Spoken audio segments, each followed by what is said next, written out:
ದೇವ್ರೆ, ನನಗಂತೂ ಹಂಗಾಯ್ತು. ವರ ಜೊತೆ ಶಾಪನು ಕೊಡೋ ಥರ ಮಗುನ ಕೊಟ್ಟಂಗೆ ಮಾಡಿ ಕಿತ್ಕೊಂಡ್ಬಿಟ್ಟೆ. ಆದರೆ ನಮ್ಮ ಅಕ್ಕದ ಮಾತ್ರ ಹಾಗೆ ಮಾಡಬೇಡ. ಮಗು ಸುಸೂತ್ರವಾಗಿ ಭೂಮಿಗೆ ಬರೋ ಥರ ಮಾಡಪ್ಪ. ಮಗು ತಾಯಿ ಇಬ್ಬರು ಚೆನ್ನಾಗಿರ್ಬೇಕು, ಆರೋಗ್ಯವಾಗಿರ್ಬೇಕು. ಹಂಗೆ ನೋಡ್ಕೊ. ಹಾಗೆಯ ಹಳಿ ತಪ್ಪಿರೋ ನನ್ನ ಸಂಸಾರನ ಮತ್ತೆ ಸರಿ ತಾಯಿಗೆ ತೊಗೊಂಡು ಬಾ ದೇವ್ರೆ. ನನ್ನ ತಾಳಿನ ನಿನ್ನ ಕೈಗೆ ಹಿಡ್ತಾ ಇವ್ನಿ. ನನ್ನ ಗಂಡ ನನ್ನ ಕೈ ತಪ್ಪು ಹೋಗದೆ ಇರೋ ಥರ ನೋಡ್ಕೊಳ್ಳೋ ಜವಾಬ್ದಾರಿ ನಿಂದು.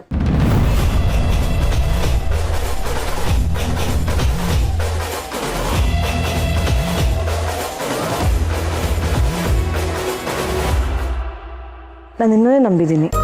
ಯಾವುದೇ ಕಾರಣಕ್ಕೂ ನನ್ನ ಕೈ ಬಿಡಬೇಡ ದೇವ್ರೆ. ನನ್ನ ಸಂಸಾರನ ಉಳಿಸ್ಕೊಡು. ಎಲ್ಲ ನಿನ್ನ ಕೈಲೇ ಐತೆ.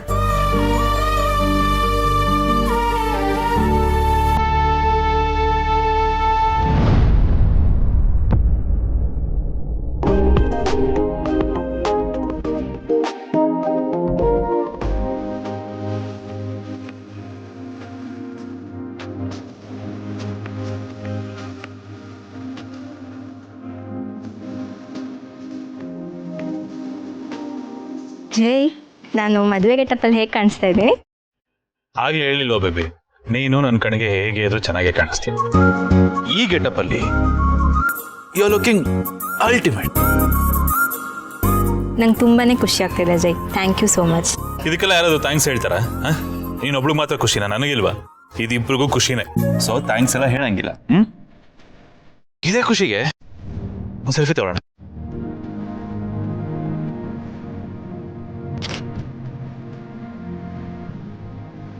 ಹೌದು, ಮುಹೂರ್ತಕ್ಕೆ ಲೇಟ್ ಆಗ್ತಿದೆ ಅಲ್ವಾ? ಈ ಶಾಸ್ತ್ರಿಗಳಲ್ಲಿ. ಹೌದಲ್ಲ, ಮರ್ತೇ ಬಿಟ್ಟೆ. ಕಾಲ್ ಮಾಡ್ತೀನಿ. ಏನ್ರಿ ಹೇಳೋದು? ಎಲ್ರಿ ಇದ್ದೀರಾ? ಇನ್ನ ಮುಹೂರ್ತ ಇಟ್ಕೊಟ್ಟವ್ರ ನೀವೇ ಬಂದಿಲ್ವಲ್ರಿ? ಬನ್ನಿ ಬೇಗ. ಏನಂತೆ ಜೈ? 2 minutes ಬರ್ತಾ ಇದ್ದಾರೆ. ಜೈ, ಒಂದು ರಿಕ್ವೆಸ್ಟ್.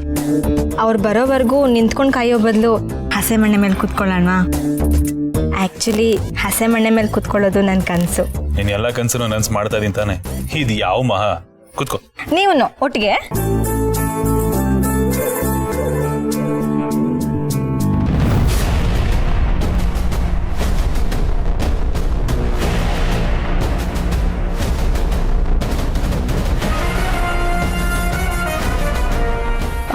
ಅಕ್ಕರೆ, ಸ್ವಲ್ಪ ಕೂತ್ಬಿಟ್ಟು ಹೋಗೋಣವಾ?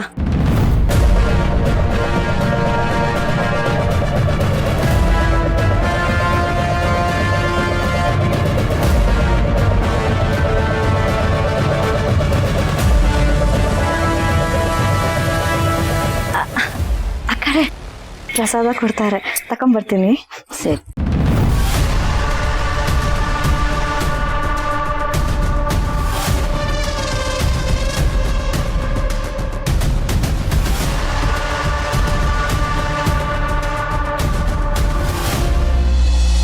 ನನಗೇನು ಅರ್ಥ ಆಗ್ತಿಲ್ಲ.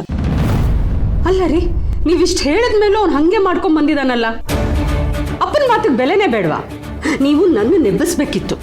ನಾನು ಬುದ್ಧಿ ಹೇಳ್ತಿದ್ದೆ ಅವನಿಗೆ. ನನ್ನ ಮಾತೇ ಕೇಳಲಿಲ್ಲ, ನಿನ್ನ ಮಾತೆಯಲ್ಲಿ ಕೇಳ್ತಾನೆ. ಆ ಕೇಳೋ ಹಾಗಿದ್ದಿದ್ರೆ ಹೀಗೆ ಯಾಕೆ ಆಗ್ತಿದ್ದ? ನಮ್ಮ ಮಗ ನಮ್ಮನ್ನು ಮೀರಿ ಬೆಳೆದು ಬಿಟ್ಟಿದ್ದಾನೆ.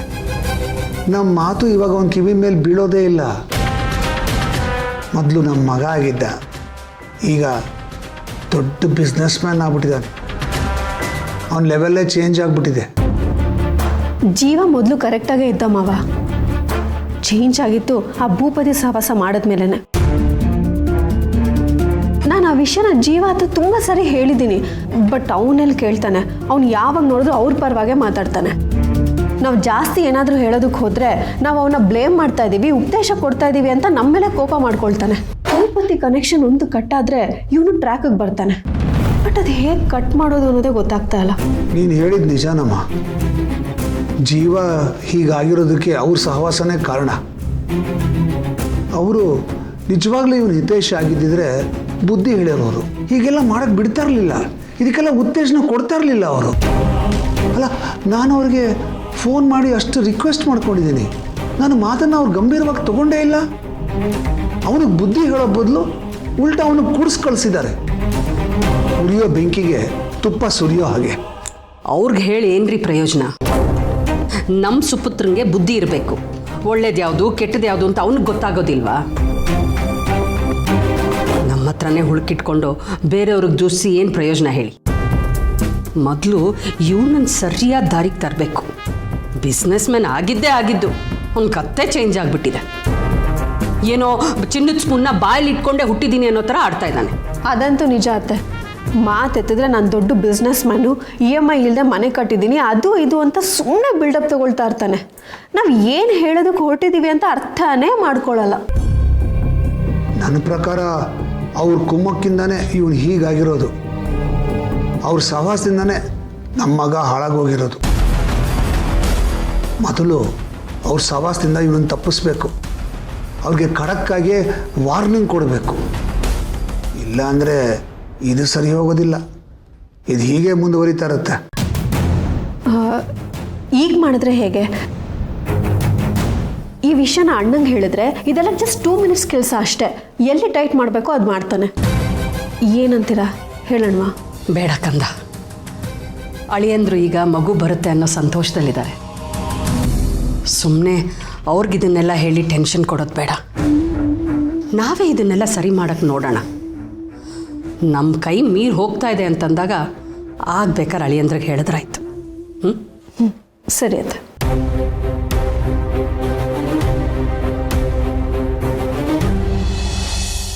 ಅತ್ತೆ, ಅಪೇಕ್ಷಾ ಅವರೇ, ನೀವೇನು ಈ ಕಡೆ? ಯಾಕೆ ನಾನು ಬರಬಾರ್ದ ಈ ಕಡೆ? ಅಯ್ಯೋ, ನೀವು ಜಾಸ್ತಿ ಈ ಕಡೆ ಬರಲ್ವಲ್ಲ, ಅದಕ್ಕೆ ಕೇಳಿದೆ. ತಪ್ಪು ತಿಳ್ಕೊಬೇಡಿ. ಇಲ್ಲ, ಪರವಾಗಿಲ್ಲ, ನಾನೇನು ತಪ್ಪು ತಿಳ್ಕೊಂಡಿಲ್ಲ. ಐ ನೋ ನೀವೆಲ್ಲ ನನ್ನನ್ನು ಸೀರಿಯಸ್ಸು, ರೂಡ್, ರಿಸರ್ವ್ಡ್ ಅಂತ ಅಂದ್ಕೊಂಡಿದ್ದೀರಾ ಅಂತ. ಬಟ್ ಆ್ಯಕ್ಚುಲಿ ನಾನು ಹಾಗಿಲ್ಲ. ನಾನು ತುಂಬ ಜೋವಿಯಲ್ಲು. ಅದು ನಿಮಗೆ ಗೊತ್ತಿಲ್ಲ ಅಷ್ಟೇ. ಒಬ್ಬ ವ್ಯಕ್ತಿನ ಹತ್ತಿರದಿಂದ ನೋಡಿದಾಗಲೇ ಅಲ್ವಾ ಗೊತ್ತಾಗೋದು ಅವ್ರು ಹೇಗೆ ಅಂತ. ಯಾಕೋ ಗೊತ್ತಿಲ್ಲ, ಅತ್ತೆನ ನೋಡಬೇಕು ಅನಿಸ್ತು, ಅದಕ್ಕೆ ಬಂದೆ. ನೀವು ಬಂದಿದ್ದು ಖುಷಿ ಆಯಿತು. ನನಗೂ ಅಷ್ಟೆ. ನಿಮ್ಮ ಜೊತೆ ಮಾತಾಡಿ ತುಂಬ ಖುಷಿ ಆಯಿತು. ಮತ್ತು ಅತ್ತೆ ಮಾತ್ರೆ ತೊಗೊಂಡ್ರಾ? ಇಲ್ಲ ಅಪೇಕ್ಷಾ ಅವರೇ, ಇವಾಗ ಸ್ವಲ್ಪ ಹೊತ್ತಿಗೆ ಮುಂಚೆ ಮಾತ್ರ ಊಟ ಮಾಡಿಸ್ದೆ, ಇವಾಗ ಮಾತ್ರೆ ಕೊಡಬೇಕು. ಅದು ಸರಿ, ನೀವ್ಯಾಕೆ ನನ್ನನ್ನು ಅಪೇಕ್ಷಾ, ಅವರೇ, ಬನ್ನಿ, ಹೋಗಿ ಅಂತ ಮಾತಾಡಿಸ್ತೀರಾ? ಯಾಕಂದರೆ ನನಗೆ ಆ ಥರ ಮಾತಾಡಿ ಅಭ್ಯಾಸ ಆಗಿಬಿಟ್ಟಿದೆಯಲ್ವಾ, ಅದಕ್ಕೆ. ಇನ್ಮೇಲೆ ಆ ಅಭ್ಯಾಸನೆಲ್ಲ ಬಿಟ್ಬಿಡಿ. ಯಾಕೆ ಅಂದರೆ ನೀವು ನನಗಿಂತ ದೊಡ್ಡವರು. ನಾನು ನಿಮಗೆ ನಾದಿನಿ ಆಗಬೇಕು. ನೀವು ನನ್ನನ್ನು ಹೆಸರಿಡದೆ ಕರೀರಿ, ನನಗೂ ಖುಷಿ ಆಗುತ್ತೆ. ಇಲ್ಲಾಂದರೆ ಒಂದು ಕೆಲಸ ಮಾಡಿ, ಮನೆಯವರೆಲ್ಲ ನನ್ನನ್ನು ಅಪ್ಪಿ ಅಂತ ಕರೀತಾರೆ, ನೀವು ನನ್ನನ್ನು ಹಾಗೆ ಕರೀರಿ. ಓಕೆ? ಪ್ರಯತ್ನ ಪಡ್ತೀನಿ. ಪ್ರಯತ್ನ ಪಡೋದಲ್ಲ, ಹಾಗೆ ಕರಿಬೇಕು. ಏನು ಹ್ಞೂ ಅಂತಿದ್ದೀರಾ? ಎಲ್ಲಿ ಅಪ್ಪಿ ಅನ್ನಿ. ಸರಿ ಅಪ್ಪಿ ಅವರೇ. ಅಪ್ಪಿ ಅವರೇ ಅಲ್ಲ, ಬರೀ ಅಪ್ಪಿ. ಸರಿ ಅಪ್ಪಿ, ಹಾಗೆ ಕರಿತೀನಿ. ಸರಿ, ಮಾತ್ರೆ ಕೊಡಿ, ನಾನು ಅತ್ತೆ ಕೊಡಿಸ್ತೀನಿ. ಹಾಂ, ನಿಮ್ಗೆ ಯಾಕೆ ತೊಂದರೆ? ನಾನು ಕೊಡ್ತೀನಿ ಬಿಡಿ. ಪರವಾಗಿಲ್ಲ, ನಾನೇ ಕೊಡ್ತೀನಿ. ಬರೀ ಮಾತ್ರೆ ಕೊಡೋದಲ್ಲ, ಅತ್ತೆ ಜೊತೆ ಸ್ವಲ್ಪ ಹೊತ್ತು ಕೂತ್ಕೊಂಡು ನಾನು ನೋಡ್ಕೊಳ್ತೀನಿ. ನೀವು ಹೋಗಿ ಸ್ವಲ್ಪ ಲಚ್ಚಿ ಕಡೆ ಗಮನ ಕೊಡಿ. ಅವಳಿಗೂ ಎಕ್ಸಾಮ್ಸ್ ಇದೆ ಅಲ್ವಾ, ಹೆಲ್ಪ್ ಆದಾಗ ಆಗತ್ತೆ. ಸರಿ.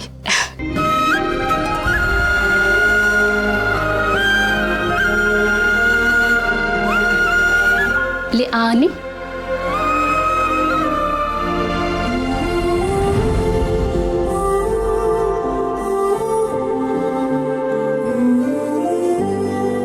ಏನು ಹಾಗೆ ನೋಡ್ತಾ ಇದ್ದೀರಾ? ನಿಮ್ಗಿದೆಲ್ಲ ವಿಚಿತ್ರ ಅನಿಸ್ತಾ ಇದೆಯಾ? ನಾನು ಹೀಗಿದ್ದೀನಿ ಅಂದರೆ ನಂಬೋದಕ್ಕಾಗ್ತಾ ಇಲ್ವಾ? ಅಥವಾ ಇವಳು ಹೀಗೂ ಇದ್ದಾಳೆ ಅಂತ ಆಶ್ಚರ್ಯ ಆಗ್ತಿದ್ಯಾ? ಅದು ಹಾಗೆ ಅಲ್ವಾ, ನಿನ್ನನ್ನು ಈ ರೀತಿ ನಾನು ಯಾವತ್ತೂ ನೋಡಿರಲಿಲ್ಲ, ಅದಕ್ಕೆ ಆಶ್ಚರ್ಯ ಆಯಿತು. ನೀವಂತಲ್ಲ, ಎಲ್ಲರೂ ಹಾಗೇನೆ. ದೂರದಿಂದನೇ ಈ ವ್ಯಕ್ತಿ ಹೀಗೆ ಅಂತ ತೀರ್ಮಾನಕ್ಕೆ ಬಂದ್ಬಿಡ್ತಾರೆ. ಬಟ್ ಆ್ಯಕ್ಚುಲಿ ಅವ್ರು ಹಾಗಿರಲ್ಲ. ಟು ಬಿ ಫ್ರ್ಯಾಂಕ್, ನನಗೆ ಸಮಸ್ಯೆ ಅಂತ ಇರೋದು ಅಕ್ಕನ ಜೊತೆ ಮಾತ್ರ. ಅದಕ್ಕೆ ಒಂದಿಷ್ಟು ರೀಸನ್ಗಳಿದ್ದಾವೆ, ಅದ್ರ ಬಗ್ಗೆ ಮಾತಾಡೋದಕ್ಕೆ ಇಷ್ಟಪಡಲ್ಲ ನಾನು. ನಂಗೆ ನಿಜವಾಗ್ಲೂ ನಿಮ್ಗಳ ಜೊತೆ ಏನೂ ಪ್ರಾಬ್ಲಮ್ ಇಲ್ಲ. ನನಗೂ ನಿಮ್ಮ ಜೊತೆ ಮಿಂಗಲ್ ಆಗಬೇಕು, ನಿಮ್ಮಲ್ಲಿ ನಾನೂ ಒಬ್ಬಳಾಗಬೇಕು ಅನ್ನೋ ಆಸೆ ಇದೆ. ಎಷ್ಟೇ ಆದರೂ ನಾನು ಮನುಷ್ಯಲೇ ಅಲ್ವಾ? ಅಪ್ಪಿ, ನಾನೊಂದು ಮಾತು ಹೇಳ್ತೀನಿ, ಬೇಜಾರು ಮಾಡ್ಕೋಬೇಡ. ನಾನು ನೋಡಿದಾಗೆ ಅತ್ಗೆ ತುಂಬ ಒಳ್ಳೆಯವರು. ಅದು ನೀವು ನೋಡಿದಾಗೆ. ಬಟ್ ನಾನು ನೋಡಿದ್ದು, ನಾನು ಅನುಭವಿಸಿದ್ದು ಬೇರೆನೇ ಇದೆ. ಆ ನೋವು ನನಗೆ ಮಾತ್ರ ಗೊತ್ತು. ಅದನ್ನು ಇನ್ಯಾವತ್ತಾದ್ರೂ ಒಂದಿನ ಹೇಳ್ತೀನಿ ಬಿಡಿ. ನೀವೀಗ ಹೋಗಿ ಲಚ್ಚಿ ಕಡೆ ಗಮನ ಕೊಡಿ. ನಾನು ಅತ್ತೆನ ನೋಡ್ಕೊಳ್ತೀನಿ. ಸರಿ.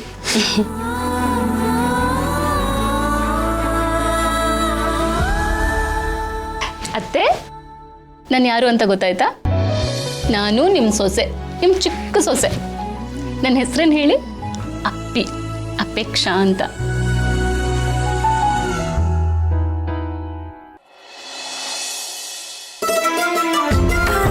ಅಕ್ಕರೆ ಥ್ಯಾಂಕ್ ಯು.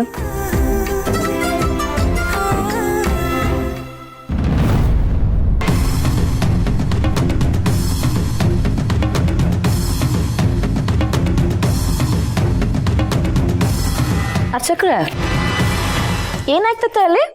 ಅಲ್ಲಿ ಮದುವೆ ನಡ್ತಿದೆಯಮ್ಮ. ಮದುವೆನಾ?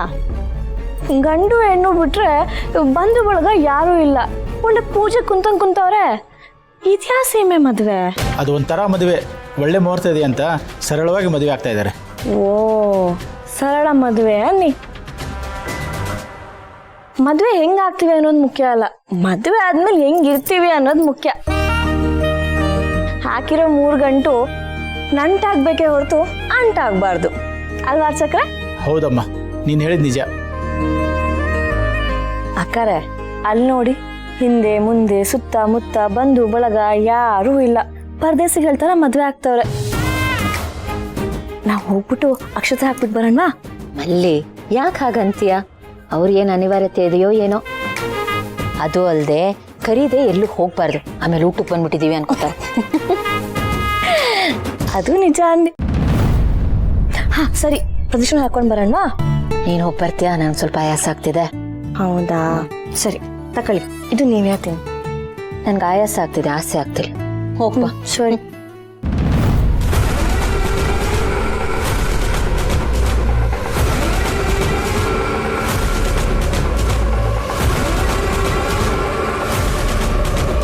ಎರಡು ನಿಮಿಷದಲ್ಲಿ ಬರ್ತೀನಿ ಅಂದ ಈ ಪುರೋಹಿತ, ಇನ್ನೂ ಬಂದಿಲ್ಲ. ಎಲ್ಲ ಹಾಳಾಗೋದು. ಬರ್ತಾರೆ ಬಿಡಿ ಜೈ. ಬೇಬಿ, ನಿನಗೆ ನನ್ನ ಟೆನ್ಷನ್ ಅರ್ಥ ಆಗ್ತಾ ಇಲ್ಲ. ಈ ಮದುವೆ ಯಾವಾಗ ಮುಗೀತು ಅಂತ ಕಾಯ್ತಾ ಇದ್ದೀನಿ ನಾನು. ಒಂದೊಂದು ಸೆಕೆಂಡ್ ಒಂದೊಂದು ದಿನ ಥರ ಫೀಲ್ ಆಗ್ತಿದೆ ಬೇಬಿ. ಟೆನ್ಷನ್ ಜಾಸ್ತಿ ಆಗ್ತಿದೆ ನನಗೆ. ಐ ಅಂಡರ್ಸ್ಟ್ಯಾಂಡ್, ಬಟ್ ನೀವು ಟೆನ್ಷನ್ ಆದರೆ ನನಗೂ ಟೆನ್ಷನ್ ಆಗುತ್ತೆ. ಇನ್ನೂ ಟೈಮ್ ಇದೆ ಅಲ್ವಾ ಮುಹೂರ್ತಕ್ಕೆ? ಬರ್ತಾರೆ. ಮುಹೂರ್ತ ಟೈಮ್ ಇದೆ, ಪುರೋಹಿತ ಬರಬೇಕಲ್ಲ.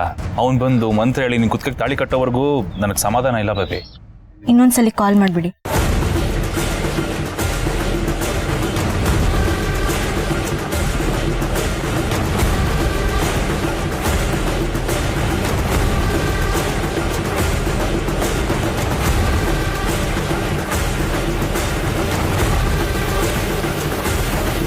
ಜಯದೇವ್ ಅವರು ಇದೇನಿದು ಈ ವೇಷದಾಗೆ?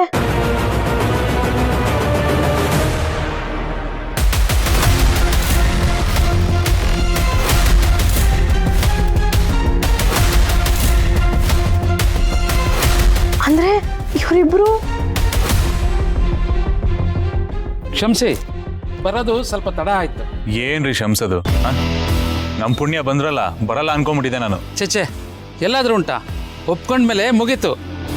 3 6 ಆಗಲಿ, 6 3 ಆಗಲಿ, ಬಂದೇ ಬರ್ತೀವಿ. ಸರಿ ಸರಿ, ಇನ್ನು ತಡ ಮಾಡೋದು ಬೇಡ, ಶುರು ಮಾಡೋಣ.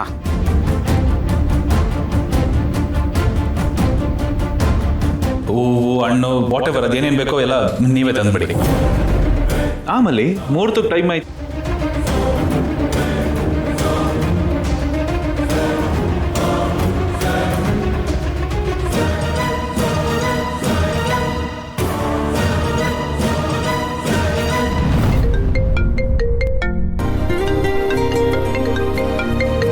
ಏನು ಮನೇಲೆ ಇದ್ಕೊಂಡು ಫೋನ್ ಮಾಡ್ತಾ ಇದ್ದಾರಾ? ಹೇಳಿ ಭೂಮಿಕಾ. ಗೌತಮರೇ, ಎಲ್ಲಿದ್ದೀರಾ? ಈಗ ತಾನೇ ಮನೆ ಒಳಗಡೆ ಬಂದೆ, ನೀವೆಲ್ಲಿದ್ದೀರಾ? ಮನೆಗೆ ಬಂದ್ಬಿಟ್ರಾ? ಇಷ್ಟು ಬೇಕನಾ? ನಾನು ಯಾಕ್ರಿ ರಾಗ ಎಳಿತಾ ಇದ್ದೀರಾ? ಅಲ್ಲ, ಅದು ನೀವೆಲ್ಲೂ ಹೋಗಬೇಡ ಅಂತ ಹೇಳಿದ್ರಿ, ಬಟ್ ಮಮ್ಮಲ್ಲಿ ಕರೆದ್ಲು ದೇವಸ್ಥಾನಕ್ಕೆ ಹೋಗಿ ಬರೋಣ ಅಕ್ಕವ್ರೆ ಅಂತ. ನಾನು ಅದಕ್ಕೆ ಅವಳ ಜೊತೆ ಬಂದ್ಬಿಟ್ಟೆ. ಪ್ಲೀಸ್ ಪ್ಲೀಸ್, ನೀವು ಕೋಪ ಮಾಡ್ಕೋಬೇಡಿ. ಕೋಪ ಬರೋ ಥರ ಕೆಲಸ ಮಾಡಿ ಕೋಪ ಮಾಡ್ಕೋಬೇಡಿ ಅಂತ ಹೇಳ್ತಾ ಇದ್ದೀರಲ್ಲ. ಅಲ್ಲ ರೀ, ನಾನು ನಿಮ್ಗೆ ಅಷ್ಟೊಂದು ಹೇಳಿದ್ದೀನಿ, ಎಲ್ಲೂ ಹೊರಗಡೆ ಹೋಗಬೇಡಿ ಅಂತ. ನಿಮಗೆ ಅಷ್ಟು ಹೊರಗಡೆ ಹೋಗಬೇಕು ಅಂತಿದ್ರೆ ನನಗೆ ಹೇಳ್ಬೋದಾಗಿತ್ತಲ್ಲ, ನಾನೇ ಕರ್ಕೊಂಡು ಹೋಗ್ತಾ ಇದ್ದೆ. ಅಲ್ಲ, ನೀವು ಕರ್ಕೊಂಡು ಬರ್ತಿದ್ರಿ, ಬಟ್ ನೀವು ಆಫೀಸ್ಗೆ ಹೋಗಿದ್ರಲ್ಲ, ನನಗೆ ದೇವ್ರ ದರ್ಶನ ಮಾಡಬೇಕು ಅಂತ ಅನ್ನಿಸ್ತು, ಅದಕ್ಕೆ ನಾನು ಬಂದ್ಬಿಟ್ಟೆ. ಅಲ್ಲ ಭೂಮಿಕಾ, ಪರಿಸ್ಥಿತಿ ಸರಿ ಇಲ್ಲ ಅಂಥದ್ರಲ್ಲಿ ನೀವು ಹೋಗ್ರಿ, ನಿಮಗೆ ಏನು ಹೇಳಬೇಕು ಅಂತಲೇ ಗೊತ್ತಾಗ್ತಾ ಇಲ್ಲ ನನಗೆ. ಹೇಳಿದ್ರೆ ನೀವು ಬೇಜಾರು ಮಾಡ್ಕೋತೀರಾ, ಹೇಳ್ದೆ ಇರೋಕ್ಕಾಗಲ್ಲ. ನನ್ನ ಕನ್ಸರ್ನೇ ನಿಮ್ಗೆ ಅರ್ಥ ಆಗ್ತಿಲ್ಲ. ಗೌತಮರೇ, ನಾನು ಒಬ್ಬಳೇ ಬಂದಿಲ್ಲ, ಅಲ್ಲಿ ಇದ್ದಾಳೆ ನನ್ನ ಜೊತೆ ಡ್ರೈವರ್ ಅಣ್ಣ ಇದ್ದಾರೆ. ಅದು ಅಲ್ಲದೆ ನಾವು ಸೆಕ್ಯೂರಿಟಿನ ಕರ್ಕೊಂಡು ಬಂದಿದ್ದೀವಿ. ಪ್ಲೀಸ್ ನೀವು ಟೆನ್ಷನ್ ಮಾಡ್ಕೋಬೇಡಿ. ಸರಿ, ಬೇಗ ಬನ್ನಿ, ನಂಗೆ ಜಾಸ್ತಿ ಟೆನ್ಷನ್ ಕೊಡಬೇಡಿ. ಹಾಂ ಬರ್ತೀನಿ. ಇಲ್ಲೇ ಮನೆ ಹತ್ತಿರದಲ್ಲಿರೋ ದೇವಸ್ಥಾನಕ್ಕೆ ಬಂದಿದ್ದೀವಿ. ನಾನು ಬೇಗನೆ ಬರ್ತೀನಿ. ಸರಿ. ಎಲ್ಲೋದ್ಲಿ ಇವಳು? ಗೌತಮ್, ಏನೋ ಪರಿಸ್ಥಿತಿ ಸರಿ ಇಲ್ಲ ಅಂತ ಹೇಳ್ತಾ ಇದ್ದೆ. ಅದೇಮ್ಮ, ನೀವು ಭೂಮಿಕಾ ಅವ್ರಿಗೆ ಒಂದು ಹಾರ ಕೊಟ್ಟಿದ್ರಲ್ಲ, ಅಪ್ಪ ಮಾಡಿಸಿದ್ದು ಅಂತ, ಅದರಲ್ಲಿ ಯಾರೋ ಮೈಕಿಟ್ಟಿದ್ರಂತಲ್ಲ. ಮನೆ ಪರಿಸ್ಥಿತಿ ಸರಿ ಇಲ್ಲಮ್ಮ. ಯಾರೋ ನಮ್ಮ ಮೇಲೆ ಕಣ್ಣಿಟ್ಟಿದ್ದಾರೆ, ನಮ್ಮನ್ನು ಟಾರ್ಗೆಟ್ ಮಾಡ್ತಾ ಇದ್ದಾರೆ. ಅದೇ ಟೆನ್ಷನ್. ಆ ವಿಷಯ ಕೇಳಿ ನನಗೂ ತುಂಬ ಶಾಕ್ ಆಯಿತು ಗೌತಮ್. ಆ ಒಡವೆಯಲ್ಲಿ ಮೈಕ್ ಹೇಗೆ ಬಂತು ಅಂತಾನೆ ಅರ್ಥ ಆಗ್ತಾ ಇಲ್ಲ. ಹೂನಪ್ಪ, ಎಲ್ಲನೂ ತುಂಬ ನಿಗೂಢವಾಗಿದೆ ಗೌತಮ್. ಈ ವಿಷಯ ನನ್ಗೆ ಯಾಕೆ ಹೇಳಲಿಲ್ಲ ನೀವು? ಯಾಕೆ ಮುಚ್ಚಿಟ್ರಿ? ಇಂಥ ವಿಷಯಗಳೆಲ್ಲ ನನಗೆ ಗೊತ್ತಾಗಬೇಕಲ್ವಮ್ಮ? ಅದು ಗೌತಮ್, ನೀನು ಸುಮ್ಮನೆ ಟೆನ್ಷನ್ ಮಾಡ್ಕೋತೀಯ ಅಂತ ನಾನು ಹೇಳಲಿಲ್ಲ. ಅಲ್ಲಮ್ಮ, ನನಗೆ ಟೆನ್ಷನ್ ಆಗುತ್ತೆ ಅಂತ ನನ್ನಿಂದ ಮುಚ್ಚಿಟ್ರೆ ಪ್ರಾಬ್ಲಮ್ ಸಾಲ್ವ್ ಆಗುತ್ತೆ ಹೇಳಿ? ಅದು ಇನ್ನೂ ದೊಡ್ಡದಾಗುತ್ತೆ. ಅಟ್ಲೀಸ್ಟ್ ನೀವುಗಳು ಬಂದು ನನಗೆ ಹೇಳಿದ್ರೆ ಅದಕ್ಕೆ ಏನು ಮಾಡ್ಬೋದು, ಏನು ಸೊಲ್ಯೂಷನ್ ಕಂಡುಹಿಡಿಬೋದು ಅಂತ ನಾನು ಯೋಚನೆ ಮಾಡ್ತೀನಿ. ನೀವು ನನ್ನಿಂದ ಮುಚ್ಚಿಟ್ಟು ಪ್ರಾಬ್ಲಮ್ನ ದೊಡ್ಡದಾಗೋ ಥರ ಮಾಡಬೇಡಿ. It's my request, please. ಏನಾದರೂ ಇದ್ದರೆ ಬಂದು ಇಮಿಡಿಯೇಟಾಗಿ ನನಗೆ ಹೇಳಿ, ಆಯಿತಾ? ಸರಿ ಗೌತಮ್, ಇನ್ನು ಮುಂದೆ ಏನೇ ಆದರೂ ನಿನಗೆ ಹೇಳ್ತೀನಿ.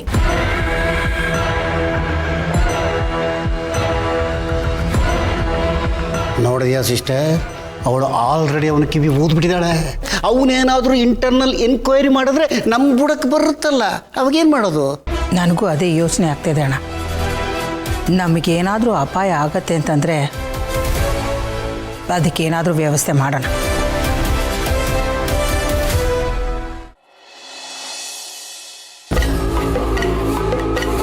ಹೋಗೋಣವಾ? ಹಾಂ ಸರ್. ಯಾರ್ದು ಫೋನು? ಸರ್, ಜೀವ ಅವ್ರ ತಂದೆ ಕಾಲ್ ಮಾಡ್ತಿದ್ದಾರೆ. ಮತ್ತ್ಯಾಕೆ ಫೋನ್ ಮಾಡ್ತಿದ್ದಾರೆ ಇವರು? ರಿಸೀವ್ ಮಾಡು. ಹಲೋ ಹಲೋ, ನಾನು ಸದಾಶಿವ, ಜೀವ ತಂದೆ ಮಾತಾಡ್ತಾ ಇರೋದು. ಗೊತ್ತು ಮೇಷ್ಟ್ರೆ, ನಿಮ್ಮ ನಂಬರ್ನ ನಾನು ಸೇವ್ ಮಾಡ್ಕೊಂಡಿದ್ದೀನಿ. ಎಷ್ಟೇ ಆಗಲಿ ನೀವು ನನಗೆ ತುಂಬ ಬೇಕಾದವ್ರಲ್ವಾ? ಹೇಳಿ, ಏನು ವಿಚಾರ? ವಿಷಯ ನಿನ್ನೆ ಫೋನ್ ಮಾಡಿ ಹೇಳಿದ್ನಲ್ಲ, ಅದನ್ನೇ ಮತ್ತೆ ಹೇಳಕ್ಕೆ ಕಾಲ್ ಮಾಡಿರೋದು. ನೀವೇನು ಹೇಳಬೇಕು ಅದನ್ನ ಹೇಳಾಯ್ತಲ್ಲ. ಅದರಿಂದ ಏನೋ ಪ್ರಯೋಜನ ಆಗ್ಲಿಲ್ವಲ್ಲ. ನಿನ್ನೆ ನಾನು ಅಷ್ಟು ಹೇಳಿದ ಮೇಲೂ ನನ್ನ ಮಗ ಮತ್ತೆ ಮನೆಗೆ ಕುಡ್ಕೊಂಡ್ಬಂದಿದ್ದಾನೆ. ಅವನು ಬುದ್ಧಿ ಹೇಳಿ ಅಂತ ನಾನು ನಿಮ್ಗೆ ಹೇಳಿದ್ದೆ, ಆದರೆ ನೀವು ನಿಮ್ಮ ಬುದ್ಧಿ ತೋರಿಸಿದ್ದೀರಾ. ಅವನು ನಿನ್ನಷ್ಟು ಹಾಳು ಮಾಡಿ ಕಳಿಸಿದ್ದೀರಾ. ನಾಚಿಕೆ ಆಗಲ್ವಾ ನಿಮಗೆ? ಸಮಾಧಾನ ಮೇಷ್ಟ್ರೆ, ಮರ್ಯಾದೆ ಕೊಟ್ಟು ಮರ್ಯಾದೆ ತಗೋಬೇಕು. ಇನ್ನೆಷ್ಟು ಮರ್ಯಾದೆ ಕೊಡಬೇಕು? ನೆನ್ನೆ ನಿಮಗೆ ಮರ್ಯಾದೆ ಕೊಟ್ಟು ರಿಕ್ವೆಸ್ಟ್ ಮಾಡ್ಕೊಂಡಿದ್ದೀನಿ, ಆದರೆ ನೀವು ಆ ಮರ್ಯಾದೆ ಉಳಿಸ್ಕೋಬೇಕಲ್ಲ. ನಾನು ಹೇಳಿದ್ದೇನು, ನೀವು ಮಾಡಿದ್ದೇನು? ದೊಡ್ಡವರು ನೀವು, ತಿಳುವಳಿಕೆ ಹೇಳೋ ಜಾಗದಲ್ಲಿದ್ದೀರಾ. ಅವನು ಬುದ್ಧಿ ಹೇಳಿ ಅಂತ ಹೇಳಿದ್ರೆ ನೀವು ಮಾಡಿದ್ದೇನು? ಮತ್ತಷ್ಟು ಕುಡಿಸ್ ಕಳಿಸಿದ್ದೀರಾ ಅವನ್ನ. ನೋಡಿ ಮೇಷ್ಟ್ರೆ, ಅದಾಗಲ್ಲ. ನೀವು ಯಾಕೆ ಅದನ್ನು ನೀವು ಸಮಜಾಯಿಸಿ ಕೊಡಕ್ ಬರಬೇಡಿ. ನಿಮ್ಮಿಂದ ತಪ್ಪಾಗಿದೆ, ಅದನ್ನ ಸರಿ ಮಾಡ್ಕೊಳ್ಳಿ ಮೊದಲು. ಇಲ್ಲ ಅಂದ್ರೆ ಇದು ಬೇರೆ ತರನೇ ಆಗತ್ತೆ. ನಮ್ಮ ಮಳಿಯಂದ್ರಿಗೆ ವಿಷಯ ಗೊತ್ತಾದ್ರೆ ಏನಾಗುತ್ತೆ ಅಂತ ಗೊತ್ತಲ್ವಾ? ಅದಕ್ಕೆ ಹೇಳ್ತಾ ಇದ್ದೀನಿ, ನೀವು ಜೀವನ್ ಜೊತೆ ಬಿಸ್ನೆಸ್ ಮಾಡ್ತಿದ್ದೀರಾ, ಅಷ್ಟಕ್ಕೆ ಇಟ್ಕೊಳ್ಳಿ. ಅದೇ ಲಿಮಿಟ್ ಅಲ್ಲಿರಿ. ಅದು ನಿಮಗೂ ಒಳ್ಳೇದು, ನಮಗೂ ಒಳ್ಳೇದು. ಇಡೀ ಫೋನು.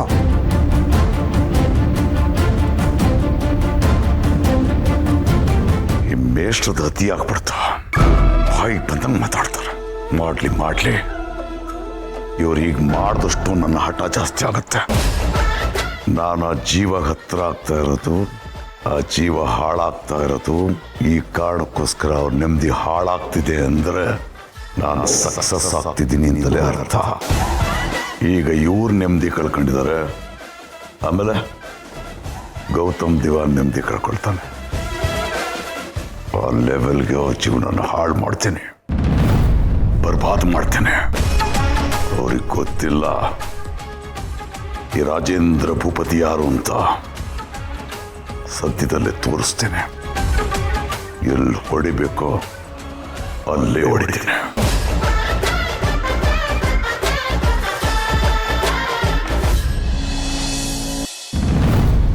ಅಕ್ಕಾರೆ ಬಂದ್ಯಾ? ಬಾ ಹೋಗೋಣ. ಅಕ್ಕರೆ ಒಂದು 10 ನಿಮಿಷ ಇದ್ಬಿಟ್ಟು ಹೋಗೋಣವಾ?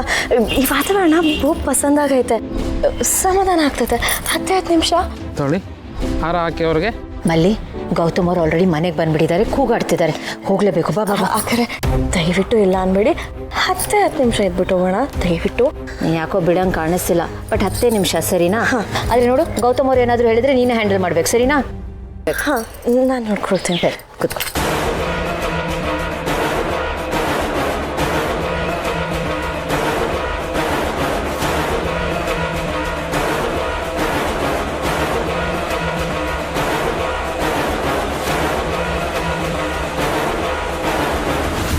ಏನು ಮಾಡಲಿ ಈಗ? ದಿಕ್ಕೇ ತೋರ್ದಂಗೆ ಆಗೈತೆ. ಆ ಕಾರಿಗೆ ವಿಷಯ ಹೇಳಲ್ಲ ಬೇಡವಾ? ಹೇಳಿದ್ರೆ ದೊಡ್ಡ ರಾದಂತಾನೆ ಆಗ್ಬಿಡತ್ತೆ. ಬೇಡ, ಏನೇ ಇದ್ರೂ ನಾನೇ ನೋಡ್ಕೊಳ್ತೀನಿ, ಅದೇ ಸರಿ. ಸರಿ ಬಾ ಹೋಗೋಣ. ತೋ, ಏನು ಯೋಚನೆ ಮಾಡ್ತಿದ್ಯಾ? ತಗೋ. ಮಲ್ಲಿ, ನಿನ್ನೆ ಕೇಳಿದ್ದು, ಏನು ಯೋಚನೆ ಮಾಡ್ತಿದ್ಯಾ? ಏನಿಲ್ಲ ಅಕ್ಕರೆ, ದೇವಸ್ಥಾನ ಬಹು ಪಸಂದಾಗಿ ಕಟ್ಟೋರಲ್ಲ, ಅದನ್ನೇ ನೋಡ್ತಾ ಇದ್ದೆ. ಅಕ್ಕರೆ ನೀವು ಇಲ್ಲೇ ಕುಂತೀರಿ, ನಾನು ಸುತ್ತಮುತ್ತ ನೋಡ್ಕೊಂಡು ಬಂದ್ಬಿಡ್ತೀನಿ. ಅಲ್ಲ, ಆ ಭಾಗ್ಯಕ್ಕೆ ನಾನು ಯಾಕೆ ಇಲ್ಲಿ ಕೂತಿರ್ಬೇಕು ಅಂತ? ನೋಡು, ನೀನು ಸುತ್ತಾಡ್ಕೊಂಡ, ನಾನು ಮನೆಗೆ ಹೋಗ್ತೀನಿ. ನಿಮ್ಮನ್ನೊಬ್ಬರನ್ನೇ ಕಳ್ಸ್ಕೊಳಕ್ಕೆ ಸರಿಯಾಗಕ್ಕಿಲ್ಲ.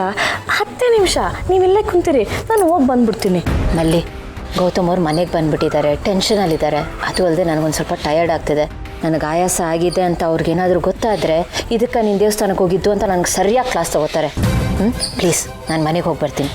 ಅದು ಅಲ್ಲದೆ ನಾನು ಡ್ರೈವರನ್ನು ಮತ್ತು ಸೆಕ್ಯೂರಿಟಿಯವ್ರನ್ನ ಇಬ್ಬರನ್ನೂ ಕರ್ಕೊಂಡು ಹೋಗ್ತೀನಿ. ಓಕೆ?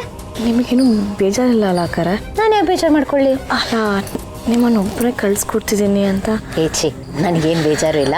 ನೀನು ಆರಾಮಾಗಿ ಎಷ್ಟೊತ್ತು ಬೇಕಾದರೂ ಇದ್ಬಾ. ಮನೇಲಿ ಯಾರಾದರೂ ಕೇಳಿದ್ರೆ ನಾನು ಹೇಳ್ತೀನಿ, ಸರಿನಾ? ಹಾಂ.